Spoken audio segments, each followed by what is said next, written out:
Brought to you by TechnoSpark 20 series smartphones. मैं बाहर की बात नहीं कर रहा हूँ, वहाँ वैसे ही प्रचार कम हो गया या ठंडा हो गया है। तो और ये लंबा चुनाव है, मतलब जून तक चलेगा ये, कम से कम अभी 1.5 महीना और बाकी है। तो ज़रूर अभी लग रहा है हमें कि चुनाव ठंडा है, क्योंकि पिछले बार भी मैंने नोएडा में ही मतदान किया था और अब नोएडा में जैसे अगले हफ्ते मतदान है, तो आज ही मेरे पास फ़ोन पर मैसेज आ रहे थे तरह।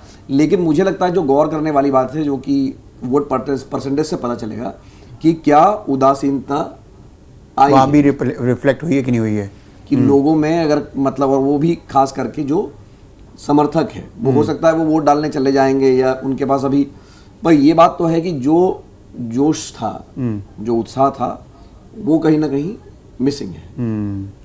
एक चीज़ और पूछना चाहूँगा योगेंद्र सर आपसे, कि हम अपने कार्यक्रम के आखिर में हैं, कि क्या ये चुनाव किसी लहर के साथ है या किसी व्यक्ति विशेष के सेंट्रिक होकर है? मुद्दे तो अब आप जैसे कह रहे हैं कि वो उठने चाहिए थे, वैसे उठे नहीं, सर्वेक्षण में आया लेकिन बात बनी नहीं।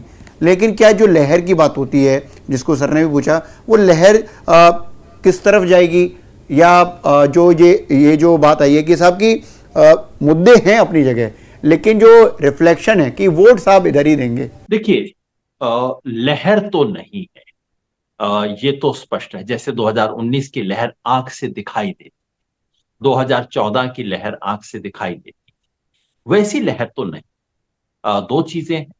बीजेपी को एक स्ट्रक्चरल एडवांटेज है, कुल मिला के पलड़ा बीजेपी की तरफ झुका रहता है, और उसकी वजह केवल मतदाता नहीं है, उसकी वजह टेलीविजन चैनल है, उसकी वजह मीडिया है, उसकी वजह बीजेपी का पैसा है, और पुलिस और प्रशासन का खुल के खेल है, और इलेक्शन कमीशन का भी उनकी तरफ झुके रहना है। देखिए, ईमानदारी की बातें ये सब है, इसलिए बीजेपी की तरफ झुका हुआ पलड़ा वैसे रहता है। विपक्ष के लिए एक अंडर करंट है। अब ये जो स्ट्रक्चरल एडवांटेज बीजेपी का वो भारी पड़ता है या कि विपक्ष का अंडर करंट भारी पड़ता है, वो हमें देखना है। लेकिन मैं एक चीज कहना चाहता हूं। ये जो हवा की बात हो रही है, लहर, राजस्थान में मैं घूमा, राजस्थान को मैं पहचानता हूं, बाकी इलाके क्योंकि मैं वहां पढ़ा भी हुआ, घूमा भी हूं, देखा भी है। मैं सर्वे में देखता हूं कहीं पे कि राजस्थान में 25 में से 25 सीट बीजेपी को दिखाई जा रही। मुझे तो लगता है कि या तो वो सर्वे वाले किसी दूसरे देश में गए थे या मैं किसी दूसरे देश में गया था। राजस्थान में बीजेपी की झाड़ू लग जाए ऐसी स्थिति कतई नहीं। और ये मैं कोई, ना मेरे पास कोई थर्मोमीटर है ना सर्वेक्षण है, लेकिन ये तो बिल्कुल उतनी साधारण बात है कि आप माथे पे हाथ लगा के बता सकते हो कि यार ये तो बुखार है या बुखार नहीं है। बिल्कुल उतनी स्पष्ट बात है कि राजस्थान में कांटे की लड़ाई है। अब मैं नहीं कहता कि कांग्रेस को 8 सीट आएंगी कि 10 आएंगी कि 6 आएंगी, ये मेरे पास थर्मोमीटर नहीं है। लेकिन कोई कहे कि राजस्थान में एक तरफा लहर चल रही है मोदी जी की, जैसे 14 और 19 में चल रही थी, तो ये बात सरासर झूठ है। चाहे किसी सर्वे के नाम से कह लीजिए, किसी से भी कह लीजिए, मैं इस पे विश्वास करने को कतई तैयार नहीं। उत्तर प्रदेश में क्या बीजेपी के वोट पहले की तुलना में बढ़ रहे हैं? मुझे इसका कोई संकेत नहीं मिला। हरियाणा में क्या बीजेपी के वोट वैसे ही हैं जैसे पिछली बार थे? बिल्कुल नहीं, गिर रहे हैं, घट रहे हैं, क्योंकि वहां एक बड़ा समुदाय उसके खिलाफ है। तो ये लहर कहां है? मुझे तो दिखाई नहीं देती। ये टीवी पे तो है। वैसे एक बात चलते चलते आपको और बता दूं, ये जो टेलीफोन के सर्वेक्षण होते हैं ना, वैसे तो इनको बिल्कुल नहीं देखना चाहिए, लेकिन ये टेलीफोन के सर्वेक्षण अगर 3 या 4 बार हो तो उनका इंटरनल कंपैरिजन आपको करना चाहिए। मैं आपके दर्शकों को आमंत्रित करूंगा कि ये जो 2-3 बड़े बड़े टेलीफोन के सर्वे हुए ना, उन्होंने मार्च में क्या कहा था और अप्रैल में क्या कहा था, उसकी आप तुलना कर लीजिए। और बेसिक निष्कर्ष ये है कि उन सब सर्वेक्षण, क्योंकि उनका लेवल जो वो बताते हैं वो तो गलत है, क्योंकि टेलीफोन के सर्वे ही ज्यादातर जाएंगे ही उन लोगों के पास जो बीजेपी के ज्यादा समर्थक होने की संभावना जिनकी ज्यादा रहती है, वो एक अलग खेल है।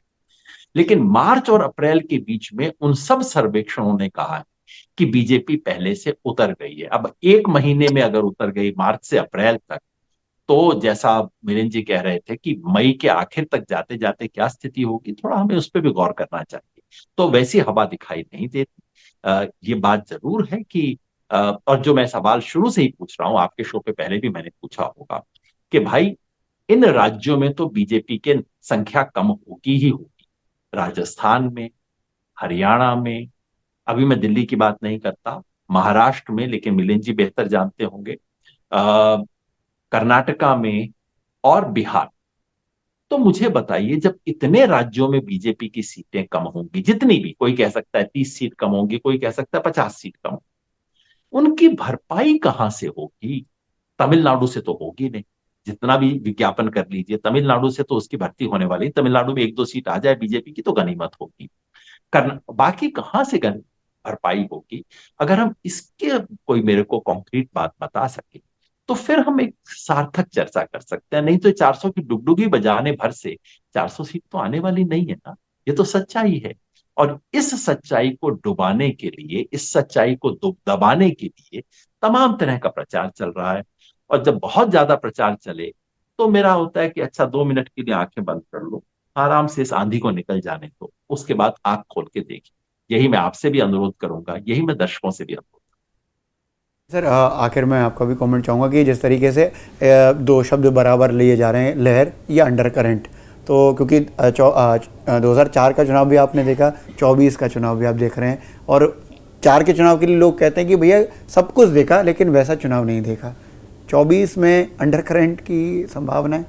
देखिए, मुझे ये लगता है कि लहर जो होती है वो एक तरह से एक देशव्यापी लहर होती है। देशव्यापी से मेरा मतलब ये है कि 1984 में थी, या मान लीजिए 2014 में थी, या 2019 में थी। 14 की मैंने देखी। हाँ। तो जो योगेंद्र जी जिन राज्यों की बात कर रहे हैं कि जहाँ विपक्ष का अंडर करंट हो सकता है या जिसके लिए वहाँ मौका है, तो वहाँ ध्यान देने वाली बात है। जैसे राजस्थान की भी जो सीटें जिनकी जिक्र हो रही है, तो वो लोकल इलेक्शन हो रहा है। मतलब वो कोई राष्ट्रीय मुद्दे पे, जो चीन की बात जो योगेंद्र जी कह रहे थे कि भाई चीन में ये कर दिया, या मैंने